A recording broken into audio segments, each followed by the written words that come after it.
Confetti Covered Quicksand, Chapter 12. Are we going to die on this ship? Once again, I called my high school friend Amelia. We put the debacle with Charlotte and George behind us, and I forgave her for going back on her word to move in with me. She was still frumpy and negative, but endearing. She started complaining that she had no life and loathed living with her mother. We went power walking at night and talked about how great it would be if we lived together. I got closer and closer to her, and I started to feel like I had another sister. She had a relatively standard, normal life, which I felt would make mine less hectic. I ended up throwing Poppy out and letting Amelia take over her spot in my room. She agreed to start paying half of my rent, while Simon continued to stay in Anthony's old room and pay the rest of his rent. When Amelia moved in, I felt comforted and relieved. Maybe it was because she came with a family attached, which I loved.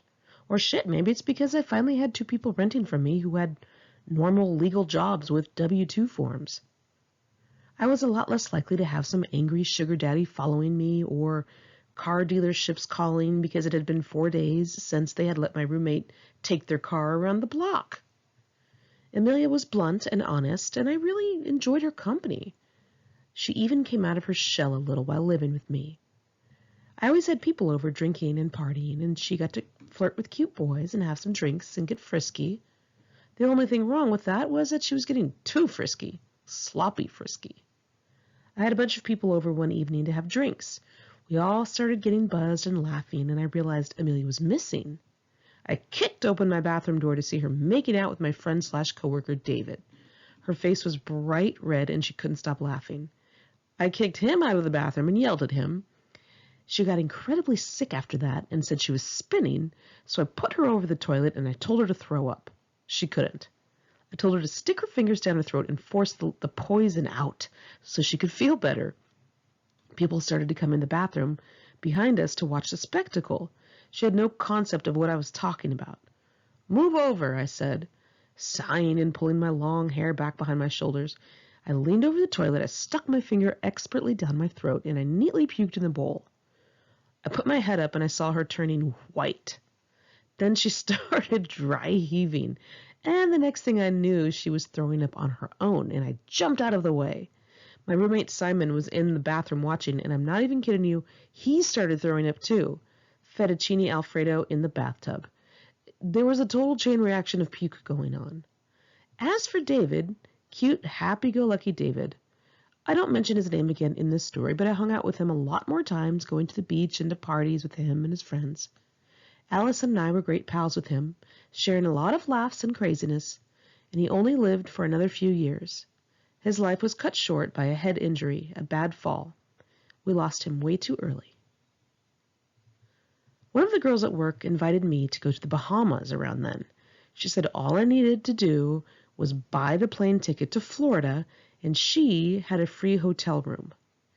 We would sail from Florida to the Bahamas by boat, which she also had covered.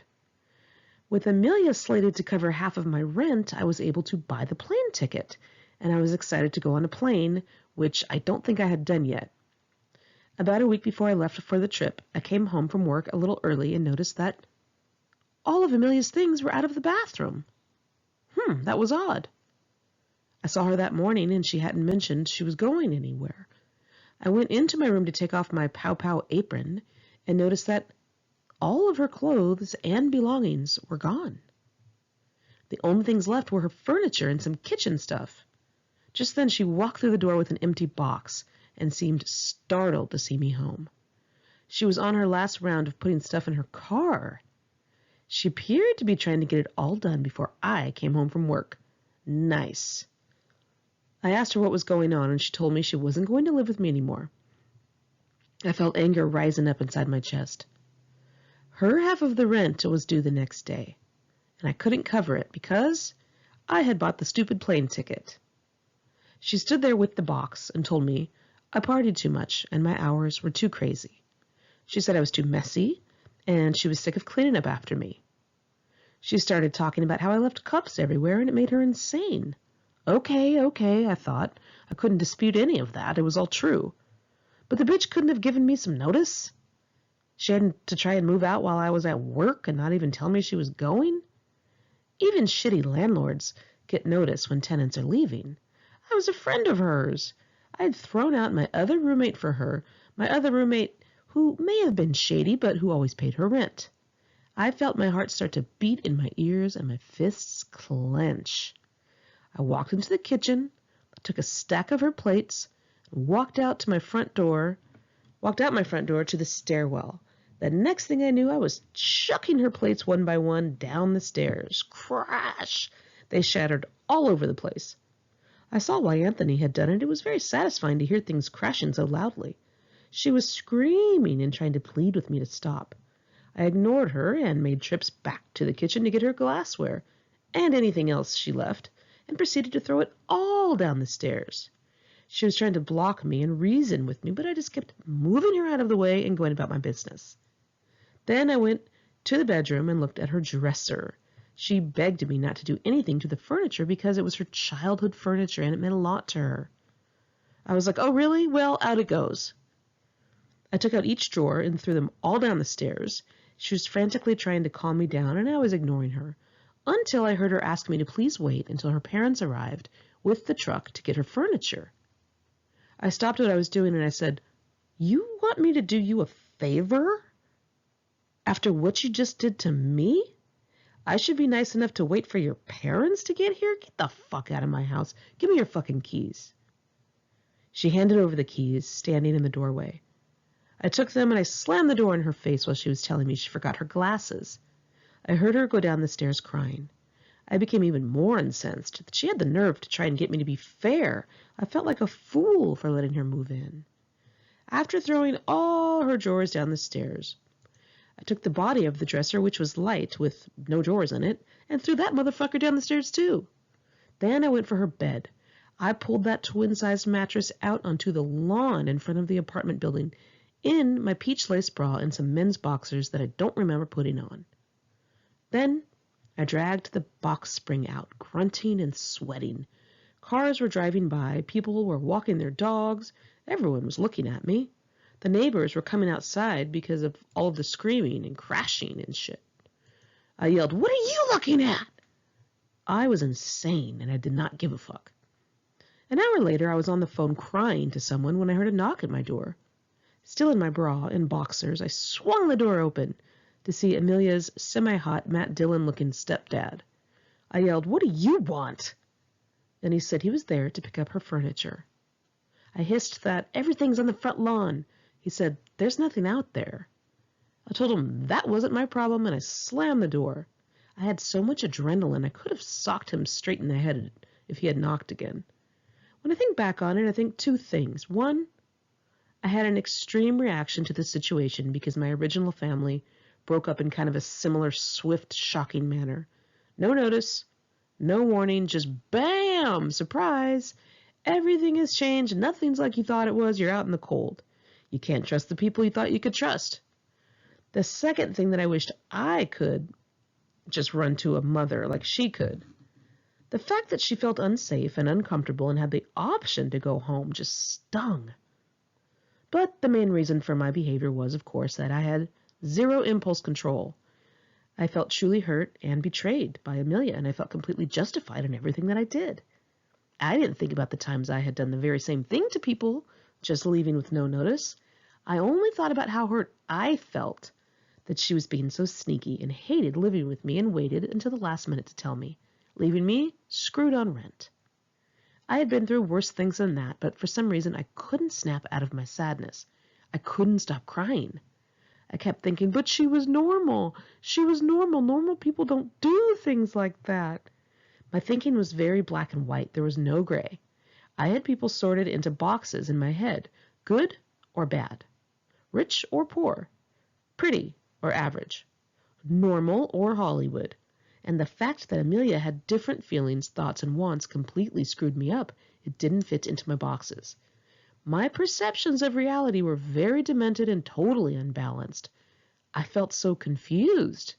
I couldn't handle a betrayal, even a perceived one, by someone who was in the good box. I had already bought the plane ticket to Florida, so I put on a baby t-shirt that said "Greedy Bitch," scraped my hair into an I Dream of Jeannie hairstyle, got on the plane at LAX.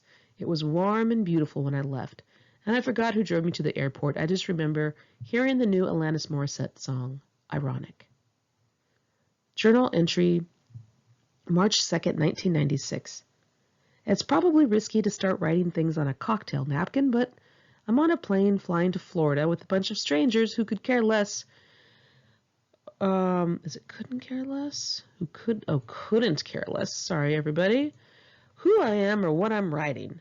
I stopped eating the pasta they served because I can't let my stomach get full. It might bulge in some unseemly way. The other two items on my tray are also out of the question. A roll and crackers. Too many carbs. The pasta was bad enough. There was also a little triangle of cheese wrapped in foil. Cheese is practically the root of all evil. I just stared at it. I did accept a Coke from the stewardess, knowing full well it contained 40 grams of sugar, but I really only drink water normally. As we lifted off from LAX, I thought to myself, fuck Los Angeles. I hope I never make it back. That place has made a fucking nut of me. It has been tearing me apart for 22 years, I thought to myself. If this plane goes down and I die, do I really even care? Not really. I'm looking out the window, down to something I have never seen before. Nothing. I'm looking at nothing. I like it for once. There are no bank buildings or crowded patio eateries or assholes in shiny cars or packed freeways or shopping areas or salons or fitness clubs. Just fucking nothing. A big area of space that no one has invested in because the land isn't in a prime spot. And even though there is no one on either side of me or in front of me, I am sucking in my stomach and I won't let it out. No one even has a view of it. Has a view of me, but I have a view. Why did I eat that pasta? Okay. Florida. I say Florida and not the Bahamas because we never made it to the Bahamas. Let me try and summarize if I can. I went and met my friend in Fort Lauderdale. We took a cab to the hotel, and I saw the same scenery passing by over and over. The cab driver knew we didn't know where we were, and he was trying to keep us in the cab longer so the ride would cost more. I took cabs to work every day. It was about $7 a day, so I knew the deal. Stop the meter! I yelled at him. You knew I was going to yell that. I remember being out in front of the hotel and pulling our luggage from the trunk while my friend stood back, watching in horror. I was yelling at the guy, and he was insisting I owed some inflated amount, and I gave him what I thought the ride was worth, and I would give him no more. I was like, fuck you, you're not getting another penny. And I just turned around and walked off while he yelled at me. We went out and we got drunk off lemon drops, and I faintly recall jumping into a cop car to try and steal it. I started pushing the buttons on the little computer. Then I remember we went into a Denny's and nobody would serve us, and we didn't understand why. After a half an hour of watching other groups of kids get served, we got up to walk out, and everyone started clapping. I was puzzled. The second night, we met some thugs and let them drive us to a club. They were total Guidos in tight shirts. And I recall getting to the door at some loud club, and they were all excited that we were from California, and they announced it over the DJ system. And the Guidos acted like our security detail, and we walked around collecting free drinks.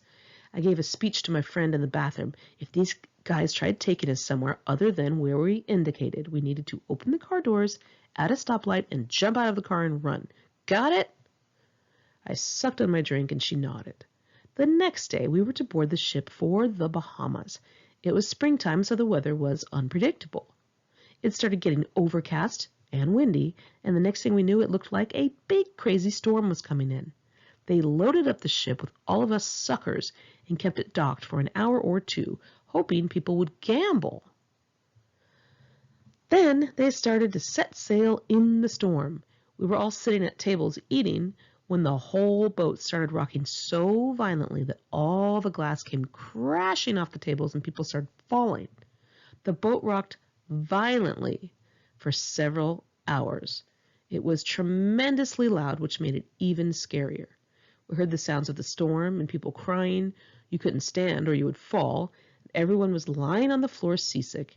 We rolled one way, then we rolled the other way, again and again and again. We saw the water splashing up over the side of the boat and thought, this is it. This is the end. We will die here. This is completely out of control. People were throwing up everywhere, and bodies were just rolling, rolling, rolling, along with everything that had fallen to the floor. It was extraordinarily scary for the first few hours, and then after a while, my mind just became tired. I accepted it was all over.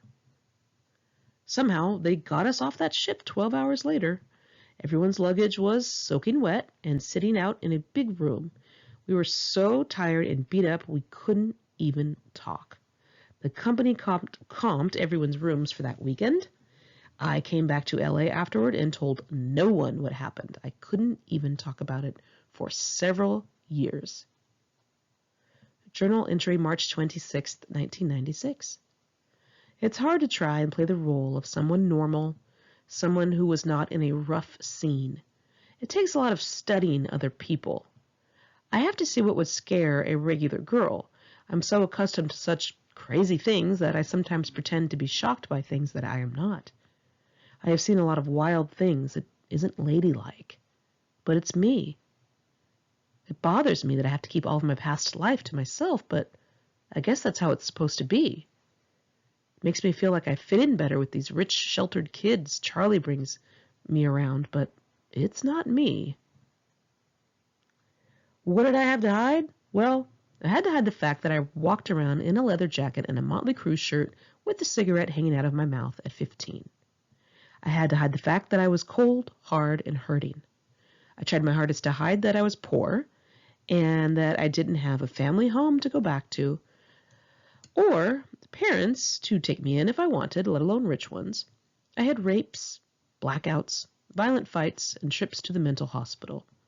I was determined to play off that I shit fluffy pink marabou and lived in a gingerbread house surrounded by sugar plum trees. Journal entry, March 27th, 1996. I remember when the joys of my life were handball, jelly shoes, not the chain link looking kind, but the kind that looked like ribs, mini skirts with tights, puffy sleeved shirts, anything with a rainbow on it, the Smurfs, Jordache jeans. I wanted a pair, and my mom bought me these crappy imitation ones instead. My custom lavender checkered Vans, my lavender members-only jacket, the Karate Kid, and the Goonies, Duran Duran, Michael Jackson, my Cabbage Patch Kid with the little stitched belly button and butt crack, Willy Wonka, unicorns, Bubble Yum, Tinker Bell play makeup and perfume, my Dayglow crayons, Tartan Tinies, my Nerf ball, jump roping, and playing in the hose.